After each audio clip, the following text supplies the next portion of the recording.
Here's the thing. 2024 made making a top 10 list very, very difficult.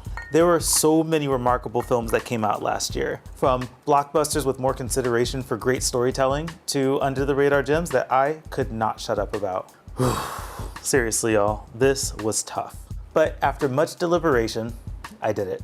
And of the dozens and dozens of films I thoroughly enjoyed from 2024, I'm excited to share with you the ones that impacted me the most and made it to my top 10 list. And as I name some of my favorite movies of the year, I will also be sipping on one of my favorite whiskey finds of the year. Today, I'm sipping on Edgewood Distillery's Hogshead Whiskey and giving my top 10 list of 2024. Cheers.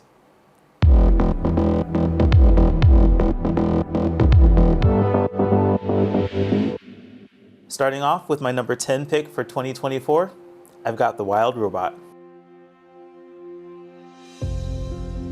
The Wild Robot is such a heartwarming and inspiring film. It is beautifully animated with top-notch vocal talent behind these incredibly likable characters. Not to mention the sweeping score and action-packed adventure the film leads up to. And all of this comes with very well-articulated themes about coming of age, motherhood, and being a part of a chosen family. I honestly was teary-eyed for way more of this movie than I had ever expected I would be, and all of this makes it a well-qualified movie for being on my top 10 list. The link for the full review of The Wild Robot can be found in the description. My number 9 pick for 2024 is yet another animated film, Flow. Flow is entirely mesmerizing. It's another beautifully animated film with incredibly charming and likable non-human characters. This one also bolsters a phenomenal score and incredible adventure. You see, there's a reason Flow and The Wild Robot are so close to each other in my favorites list. They offer a lot of similar favorable qualities in their own ways. For Flow though, the fact that there is no dialogue isn't a hindrance to the film, but actually a great benefit, as it relies on being entirely magnificent at everything else that it offers. Flow won the Golden Globe for Best Animated Film, and it is well deserved. We'll see which animated film ends up taking home the Oscar. The link to my full review of Flow is in the description. My number 8 pick for 2024 is A Real Pain. This film is an eccentric concoction of fun, awkwardness, and adventure. It's a touching story about cousins exploring their family history together, and the journey is one that is so entertaining for the audience to tag along with. The highlight of the film easily is the chemistry between Jesse Eisenberg and Kieran Culkin. They are such perfectly polar opposite personalities, and they clash in all the right ways, allowing this experience to avoid cliche and actually be more revelatory. I think Jesse Eisenberg's first feature film, When You Finish Saving the World, showed a lot of potential for him as a storyteller and a filmmaker. By focusing here on a smaller scale story, honing in on these two characters, he had more space to have fun without juggling too many storylines, and it really works for the film's entertainment value and emotional value. Also, Kieran Culkin won the Golden Globe for Best Supporting Actor, and I am absolutely rooting for him to get the Oscar as well. My number 7 pick for 2024 is Heretic. Heretic features gripping performances from Sophie Thatcher and Chloe East as the lead characters, and an unbelievably menacing performance from Hugh Grant, who the ForReel team had the opportunity to interview at the world premiere red carpet at TIFF. But it's the script that really sells this movie for me. This is one of the smartest scripts of the year, as it cleverly integrates thought-provoking religious debate into a thoroughly suspenseful thriller story. Heretic is a movie that lends itself to so much discussion when it's over, because there's so much to talk about, and a film that gets me amped to discuss it further after the credits is a movie that absolutely deserves to be in my top 10 list. You can see the ForReel team's red carpet interview with Hugh Grant at the link in the description. My number 6 pick for 2024 is Queer.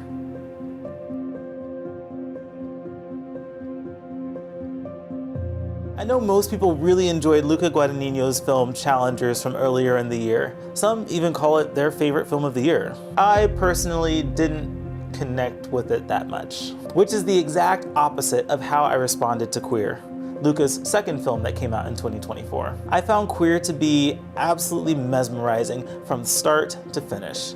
It just has this tender and atmospheric tone to the presentation, with really immersive settings and a surrealism that is nothing short of captivating for me.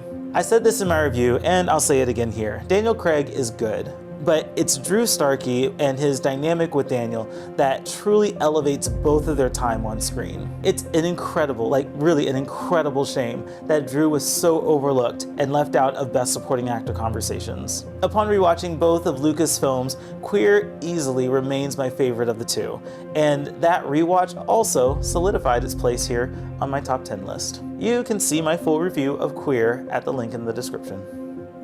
All right, top 5. And if you know me, then this will be no surprise that this next film ended up in my top 5. My number 5 pick for 2024 is It's What's Inside.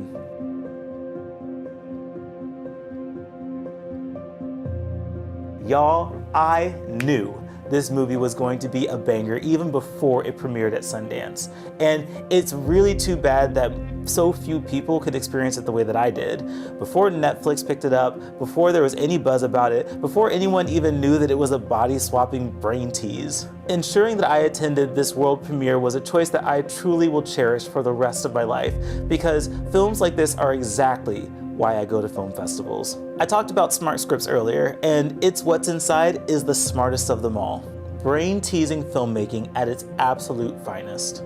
What writer and director Greg Jardin has crafted here is an incredibly interesting concept that maximizes the obscure scenario's potential for drama, mystery, comedy, suspense, and surprise. After that premiere screening at Sundance, I knew instantly that this is a film that is going to have a lasting impression on the sci-fi genre. It lives in the same realm of debut feature filmmaking excellence as films like Ex Machina, Moon, and Primer. That is to say, people are going to be referencing It's What's Inside for a long time whenever the topic of greatest sci-fi thriller gems comes up. And it deserves every single mention it gets. You can see my full review of Is What's Inside at the link in the description. All right, my number 4 pick for 2024 is The Substance.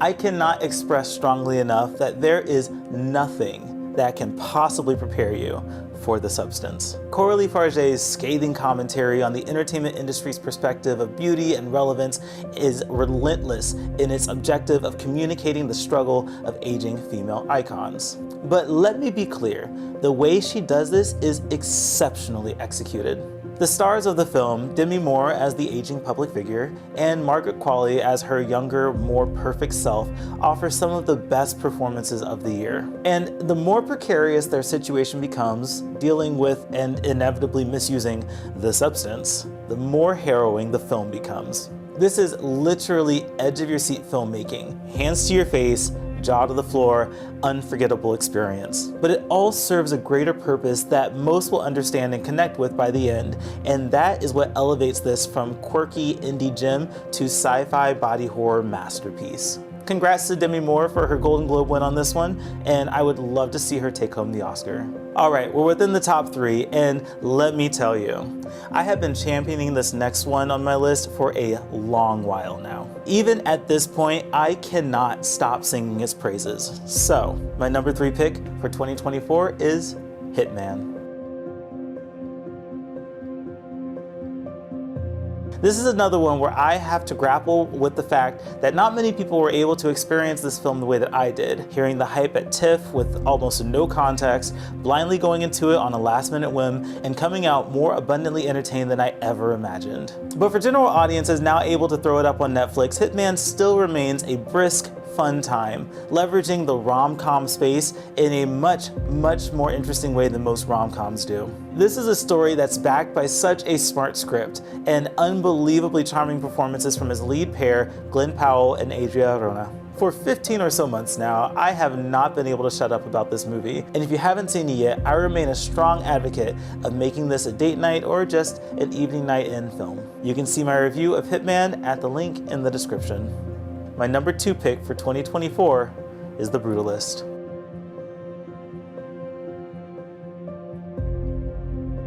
See, every time I reflect on watching this film, I think about how there are so few reasons why I should have enjoyed this movie. It's kind of a period piece, it's a slow burn drama, and it's nearly 3.5 hours long. Yet, both times I watched it, I have been astounded at how mesmerized and captivated I have been. Unlike other 3+ hour slow burns like The Irishman or Killers of the Flower Moon, The Brutalist has an intermission, a very intentional pause that is hard-coded into the film. In theaters, it's a 15-minute break. The screener I watched, however, offered a 2-minute break, obviously with the benefit of freely pausing, which I imagine will be the case on VOD. So yeah, it's easy to plan breaking it up, watching the first half on one night and the second half on the second night. But I'm willing to bet that once you start watching, you're not going to want to stop at the intermission. The film is anchored by what I think is the best ensemble cast of the year, a very smart and well-articulated script, and a dynamic score that all works together to make this small immigrant story feel epic. And if you're able to catch the film in theaters in 70mm, you're in for an additional visual treat. Now, I recognize I'm not the greatest at selling this movie to the average movie watcher. Many will probably see this get queued up for a number of awards at the Oscars and just think that it's another Oscar-baity film. And I mean, in some ways, it does check those boxes. But I'm telling you, for those who are interested in watching this, The Brutalist is really a special kind of film to experience. And you just might have to watch it to believe me. You can see my review of The Brutalist at the link in the description. And finally, my #1 pick for 2024 is Dune Part 2.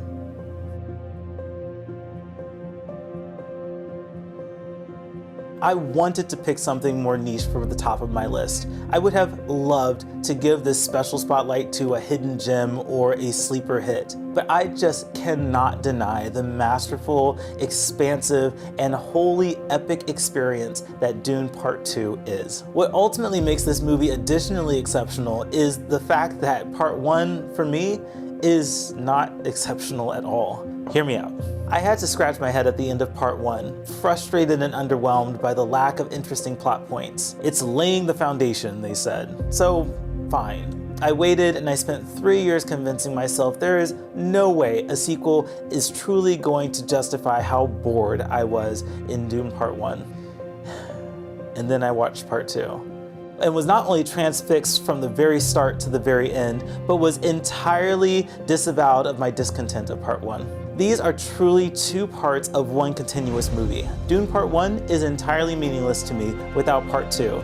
And Part 2, though more entertaining, lacks proper context without Part 1. What Denis Villeneuve achieved with the scale and epicness of these films honestly renders me speechless. The second best ensemble of the year rises to the occasion with stunning performances, especially from little Timothée Chalamet, who somehow manages to command massive spaces and sequences. So yes, Dune Part 2 is an especially rare kind of blockbuster film that was handled with the kind of care and storytelling proficiency that we don't often see from blockbuster filmmaking, all while delivering on grand visual spectacle and auditory excellence. It is epic and heartfelt, distilling a complicated narrative down to a form that is digestible yet nuanced, with technical prowess that is unmatched by any other film this year.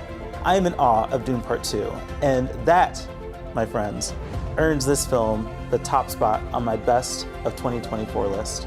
You can see my full review of Dune Part 2 at the link in the description. Like I said, there are so many movies I wish that I could have included on this list, but 2024 was just such a great year. So, which movies did I miss that you think should have been in the top 10? Go ahead and let me know in the comments, and we can continue that conversation and talk more about the great films that came out last year. Thank you so much for tuning in to see my top 10 list. If you like this video and you want to see more from me and my amazing team of writers and content creators, you can do that over at thisisforreal.com. This is Real Buzzed. If you like this video and you want to see more, be sure to hit like and subscribe.